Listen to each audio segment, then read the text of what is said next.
All right. Hello, everyone. Ask me anything. It's here again. Today, we're actually doing it at 11 instead of 10. So maybe that's why most of you guys are not rocking up, but that's okay. We're recording it. So I hope it's going to be something useful for you.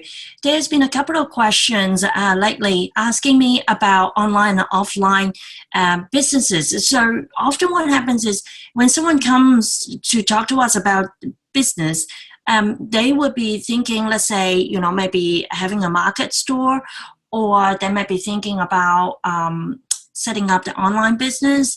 And the funny thing is that often they will look at it from the angle of that, not so much of either or, because I mean, most businesses these days have some sort of online site or shop. But the thing is more of like, let me figure one thing out and then go and do the other one. Now, of course, from a task management perspective, that definitely sounds like a great idea. But what I would like you to really think about is that, particularly if you are wanting to start offline first, like in a market store, that kind of thing, it is important to really think about where people go after this first packet of tea. And what I mean by that is, let's just say if you pick up a packet of tea and you really love it, but there is no website address or anything there to actually suggest them to come back to you, or even giving them a bridge to come to you. Then when they're done with it, they're probably just going to go and pick up whatever again, supermarket, other market store, whatever is convenient for them at that point in time. So it is really important to address this from the perspective that how can I be, that person when they need to buy again that they're going to be in touch with. So this is no different between online and offline, actually being front of their mind. So especially if you're doing market store, and let's just say you go to this particular market only once a month. And most people, when they go to market store, they're not necessarily very religiously going and knowing, oh, you are only there for that particular, third week, third Saturday or something, right? So it is really important to help people to know when you're going to show up. But more importantly, that you show up in such a way that is obviously not invasive, but at the same time, also, helping out for them to make it, easy for them to locate you. So what I mean by that is, let's say, for example, I go to the market and I pick up a packet of tea and it tastes fantastic and all.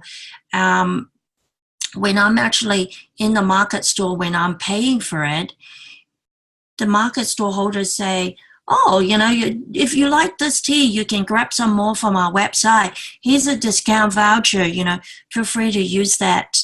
And I'll be, more likely that if I like the tea to go and purchase it from you again, because I've got a discount voucher, I have got your details in front of me, and you have actually taken the time to hand that over to me. That personal interaction is very important. And so it's really key to see that offline and online are not competing, but they are simply partners. It's just like your left hand and right hand. Together we can do a lot of things with that integration.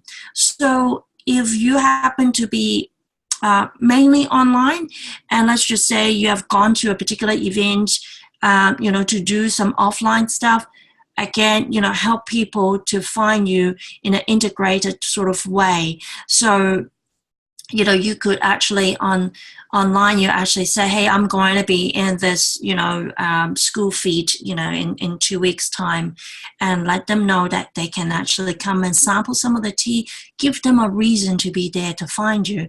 And of course, when your kiosk is nice and full, it will attract more people to come and see you as well. And it is the same, if you are, say, serving tea in a spa and you want people to come back to you to buy those tea. And remember, I mean, spa is not a typical place that people would think about buying tea. But again, if you can give them a good enough reason to come back to you because the tea is special, it's from you, and they can't just pick it up from a local store.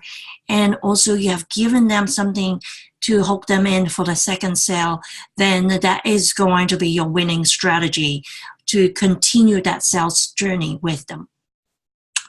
Now, the other thing I mentioned that I want to give to you today is the one tip that I have found it very, very valuable in growing my business, particularly in earlier years. We've been around since 2003, so it has been a little while. And so this one tip is that every year I put myself to a core theme, if you will, with the business. The first year is growth, because first year, of course, you want to be known to more people. So growth is really important, whether it is advertising, SEO, going out to events, write articles, guest blogging, whatever you can kind of grab in terms of promotional opportunities. Partnership is very powerful. So the first year is very much about growth.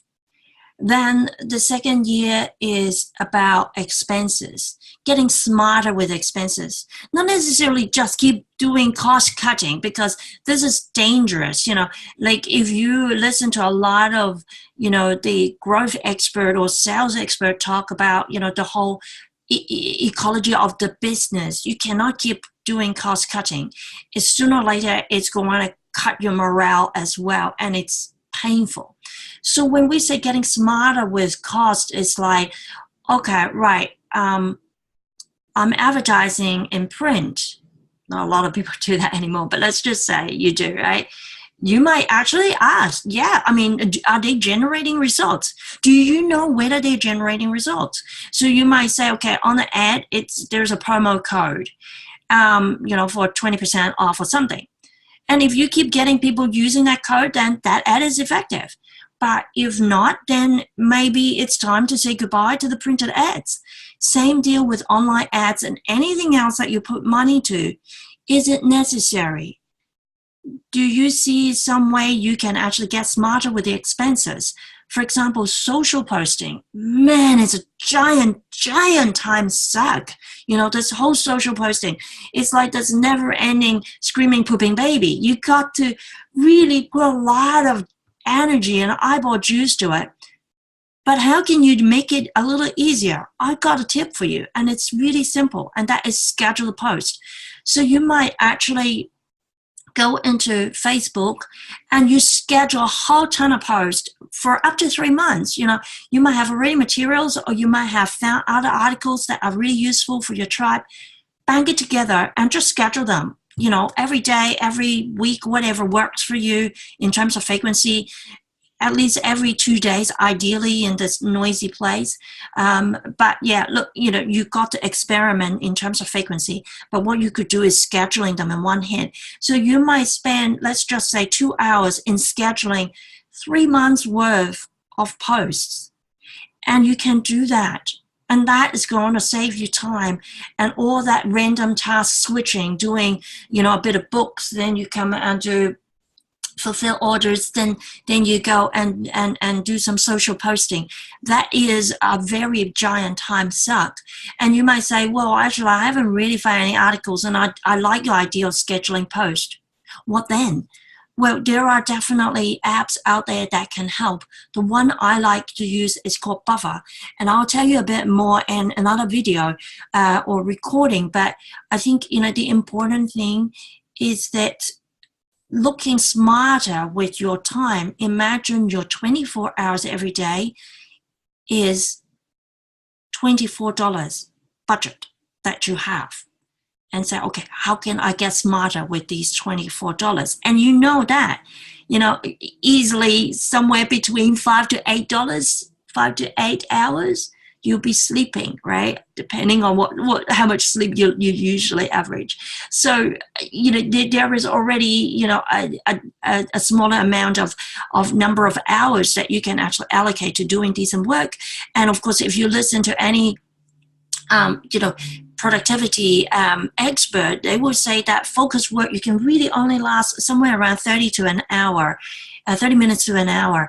And, your brain got to have some releases of pressure in between, some time that you take time out to have tea perhaps. So it is really important that you look at your strategy in terms of how you can be more effective in your spending, not just simply trimming it down. So some things would definitely cost, a bit more, such as marketing could easily chew up, 10% of your monthly spend, in order to help you to be visible. And some of that money you do need to invest in other people to help. Those things is quite inevitable. And if you continuously trying to wear all the hats yourself in the business, you will be very, very, very tired, and that's just not ideal. So coming back to that strategy I talk about is that you basically rotate. First year, growth. Second year, core theme is expense, looking at that to be smarter with it. Then third year, growth again, then expense, and just keep alternate. And because you really do need both. You really do. And in that way, you're going to have a healthy business that is not just, go, go, go, and, I got to, have money to make money, kind of stuff. And at the same time, you're not just keep burning money as well. So this is a really good training for you to really be, to switch on your brain on both sides and making sure that, you invest in money to get effective, to get results. So I hope this really helps you. And of course, if you have any question, I'm here to help you out as well. The Ask Me Anything is a regular call that I, put in my time to spend, some time in answering some of your questions. I know that as a business owner myself, there are times that I just wish someone would just answer those questions for me, at the point when those are really, burning hot for me. So I'm going to continue to do this weekly, and I would endeavor to answer all of your questions during the call. But if anything falls through the cracks, of course, and you want to perhaps have a more, one-to-one conversation with me, there are a number of ways you can get in touch. So first one is just simply sign up for wholesale membership if you haven't yet. Most of you have. And drop us an email with the contact us form on our website, tees.com.au. And of course, if you want to do some one-to-one coaching or consultation on your business, I'm here to support you as well. So just simply book in a time for us to have a discovery call, just a quick 20 minutes. And then after that, we can work out strategy, what we're going to do. And then we can, have that consultation call booked in for you and really nut out the best strategy to help your tea business to become a successful one. So that's it, folks. Today is a bit of a short one. I do actually have quite a lot on my plate, so I'm going to sip off. Just to let you know, I am working on an online summit called Moms in Business, which I will tell you guys more later on.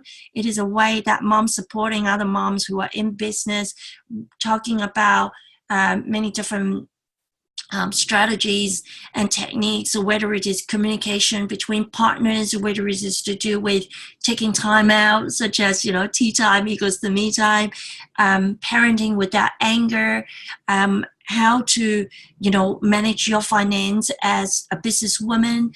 There are just a lot of topics, brain, physicality, a lot of us sit a lot. So how to really, keep our body happy as well.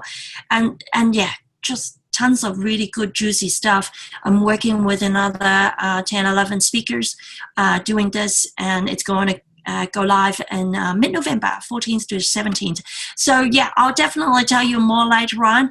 And looking forward to seeing you guys in the next Ask Me Anything and session next Thursday. And if you have any question, you know where to find me, tees.com.au. Signing off. Take care.